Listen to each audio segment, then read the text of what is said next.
મેથી કડવી ખરી પણ નરવી બહુ. આ કહેવત તો તમે સાંભળી જ હશે, પણ મેથી કડવી હોવાના કારણે ઘણા બધા લોકો નથી ખાતા. તો આજ ડિમ્પલ્સ ડિશીસમાં મેથીની ભાજી એ રીતે તૈયાર કરીશું કે રેસ્ટોરન્ટના પંજાબી શાકને પણ ટક્કર મારશે. એ પણ ડુંગળી લસણના ઉપયોગ વગર, ટમેટાના ઉપયોગ વગર, ચણાના લોટના ઉપયોગ વગર, ક્રીમ કે મલાઈના ઉપયોગ વગર એકદમ નવી રીતે ઓછા તેલમાં મિનિટોમાં તૈયાર થશે. મેથીની ભાજીનું શાક તૈયાર કરવાની રેસીપી શરૂ કરીએ. તો જેમના માટે અહીંયા આપણે ઓફકોર્સ મેથીની ભાજી તૈયાર કરીએ છીએ તો મેથી લેવાના છીએ, જેને મેં ધોઈ અને સુધારી લીધી છે અને લગભગ 2 કપ જેટલી લીધી છે. મેથીના ફાયદા તમે જેટલા કહો તેટલા ઓછા. કહેવાય છે કે સિઝનમાં મેથી ખાઈ લેવાથી આખું વર્ષ નિરોગી રહી શકાય છે અને કેટલીય બીમારીઓથી દૂર રહી શકાય છે. આટલી હેલ્ધી હોવા છતાં એ રીતે તૈયાર કરીશું કે જે લોકો ખાશે તે આંગળા ચાટતા રહી જશે અને બેની જગ્યાએ 4 રોટલી ખવાઈ જશે તેવી ટેસ્ટી. અડધા કપ જેટલા આપણે ફ્રેશ વટાણા, આ બાફેલા નથી, માત્ર ફ્રેશ છે, લગભગ અડધા કપ જેટલા. હવે આગળની પ્રોસેસ કરવા માટે માત્ર 2 ચમચી તેલને ગરમ કરીશું. તમે વધારે તેલ ઉપયોગમાં લઈ શકો છો, પણ એકદમ ઓછા તેલમાં પણ આપણું શાક ખૂબ જ ટેસ્ટી બનશે. લગભગ અડધી ચમચી આપણે જીરું અને 1/4 ટીસ્પૂન જેટલી હિંગ ઉમેરી દઈશું અને પછી સીધા જ આપણે જે ફ્રેશ વટાણા લીધા છે ને અડધા કપ જેટલા તે ઉમેરી દઈશું. તમને લાગશે બાફવાના નથી? નહીં, બાફ્યા વગર પણ આ પ્રોસેસથી તમે એકદમ ટેસ્ટફુલ શાક તૈયાર કરી શકો છો. તો બાફવાની ઝંઝટ નથી કરવાની. તો આ રીતે વટાણા ઉમેર્યા બાદ થોડીવાર માટે તેને તેલમાં સાતળીશું. આ રીતે સાતળવાથી શાકનો સ્વાદ 2 ગણો વધી જશે. બાફીને પછી તમે ઉમેરશો ને તો થોડો સ્વાદ ફીકો લાગશે, કારણ કે વટાણાને બાફશો ને તો થોડા મોડા પડી જશે. પણ આ રીતે તેલમાં સાતળવાથી સોફ્ટ તો થશે જ, પણ વધારે સ્વાદિષ્ટ બનશે. તો માત્ર 1 મિનિટમાં તમે જોશો ને તો આ રીતે વટાણાના 2 ભાગ થઈ જશે, આટલા નરમ થઈ જ જશે. તો બસ આટલા નરમ થઈ જાય પછી આપણે વધારે તેને સાતળવાના નથી. હજુ પણ આગળની પ્રોસેસ થશે ને તો એ સતળાશે તો વધારે નરમ થઈ જ જશે. તો હવે આપણે અહીંયા જે ભાજી લીધી છે ને 2 કપ જેટલી તે ઉમેરી દઈશું. ગાઈઝ, એકવાર આ નવી રીતે તૈયાર કરજો. ભાજી કડવી હોવા છતાં બિલકુલ કડવો ટેસ્ટ નહીં લાગે અને આપણે આમાં એવી કોઈ સામગ્રીઓનો ઉપયોગ નથી કરવાના કે તમને ઝંઝટવાળું કામ લાગે. અને ખાસ વાત તો એ છે કે જે લોકો લસણ ડુંગળી નથી ખાતા ને તે લોકો માટે પણ ટેસ્ટ એટલો સરસ આવશે કે વાત ના પૂછો. નથી ક્રીમ કે નથી મલાઈનો યુઝ કરવાના, નથી આપણે ચણાના લોટનો ઉપયોગ કરવાના કે નથી ટમેટાનો ઉપયોગ કરવાના.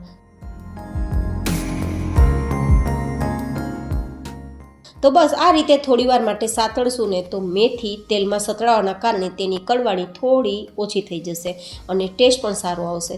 હવે તમે જુઓ, બિલકુલ આપણી કઢાઈમાં તેલ નથી દેખાતું. આપણે એટલું ઓછું તેલ યુઝ કર્યું છે, છતાં સ્વાદ એટલો સરસ આવશે કે જે ખાશે તે આંગળા ચાટતા રહી જશે.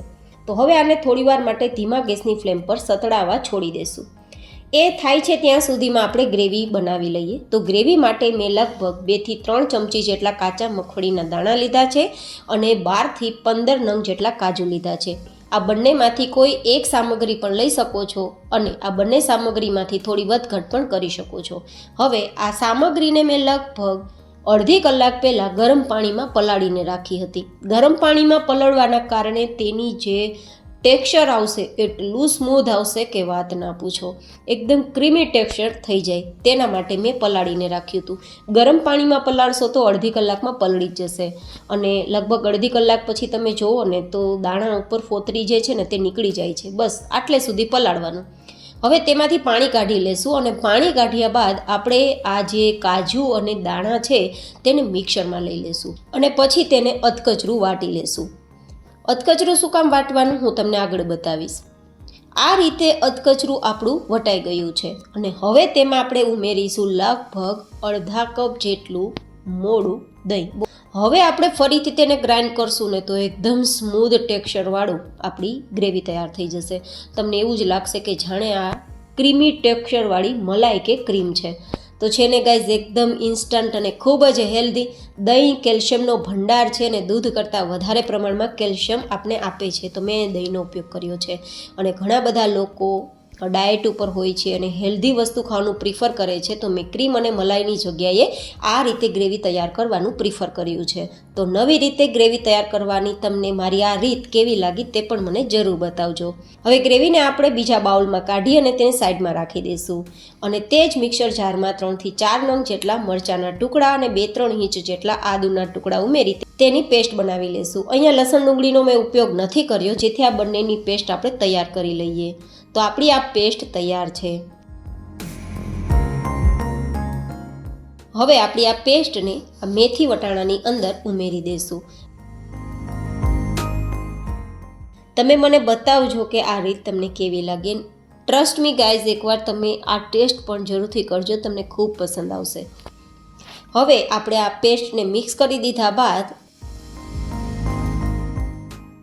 લગભગ 1 ચમચી જેટલું નમક ઉમેરી દઈશું, 1/4 ટીસ્પૂન જેટલો હળદર પાવડર, 1 ચમચી જેટલું ધાણા જીરું પાવડર અને 1 ચમચી જેટલું લાલ મરચું પાવડર. અહીંયા લાલ મરચું પાવડરનું પ્રમાણ ઓછું રાખશું અને તે ખાસ લીલા મરચાંથી આપશું, જેથી કલર રેસ્ટોરન્ટ જેવા શાક ન આવે. અને 1 ચમચી જેટલો સરગવાનો પાવડર. સરગવાનો પાવડરની રેસીપી મેં ડિમ્પલ્સ ડિશીસમાં શેર કરી છે, તમે તૈયાર કરી શકો છો. અને જો સરગવાનો પાવડર ના ઉમેરવો હોય તો ઓપ્શનલ છે, સ્કીપ કરી શકો છો. હવે 1 ચમચી જેટલી કસૂરી મેથી. કસૂરી મેથી આપણે ઉમેરવાથી શાકનો સ્વાદ 2 ગણો વધી જશે, તો હોય તો ઉમેરજો, નહીં તો કંઈ વાંધો નહીં, સ્કીપ કરી શકો છો. આ રીતે એકવાર મિક્સ કરી દેશું અને પછી આપણી જે ગ્રેવી તૈયાર કરી છે ને ક્રીમી ટેક્સચરવાળી, તમે જુઓ એકદમ પરફેક્ટ ક્રીમ જેવું અને મલાઈ જેવું ટેક્સચર છે. તો જે લોકો ક્રીમ કે મલાઈ નથી ખાવા માગતા અથવા તો ડાયટ ઉપર છે તે લોકો પણ આ શાક ખાઈ શકે ને, તે હેતુથી મેં આ નવી રીતે ગ્રેવી તૈયાર કરી છે. અને આ ગ્રેવી એટલી હેલ્ધી છે કે વાત ના પૂછો. હવે આ રીતે મિક્સ કરી દઈશું અને આપણું આ શાક થોડું થીક લાગે છે, તો ગ્રેવી થોડી પાતળી તૈયાર કરવા માટે અડધા ગ્લાસ જેટલું હુંફાળું ગરમ પાણી ઉમેરશું. હુંફાળું ગરમ પાણી ઉમેરવાથી સબ્જી ફટાફટ થાય છે અને સ્વાદિષ્ટ બને છે. તો આપણે આ રીતે ફરીથી મિક્સ કરી દઈશું અને ઢાંકીને ઉપર તેલ દેખાવા લાગે ત્યાં સુધી ધીમા ગેસની ફ્લેમ પર કૂક કરશું.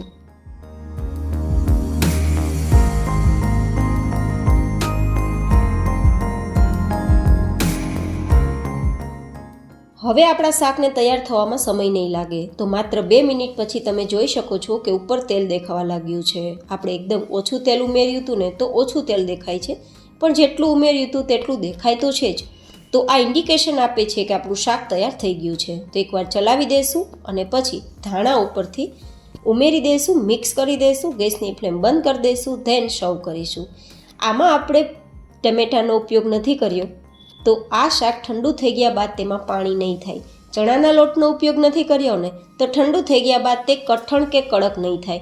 તો આ જ ટેક્સચરમાં તમારું શાક લગભગ સવારે બનાવશો તો સાંજ સુધી રહેશે.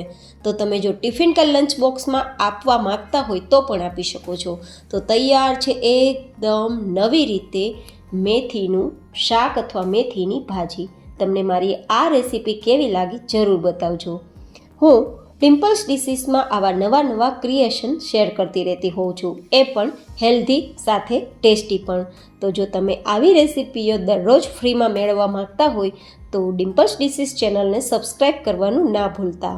ફરી મળીશું એક નવી જ એન્ડ હેલ્ધી રેસીપી સાથે. ત્યાં સુધી stay healthy and stay happy.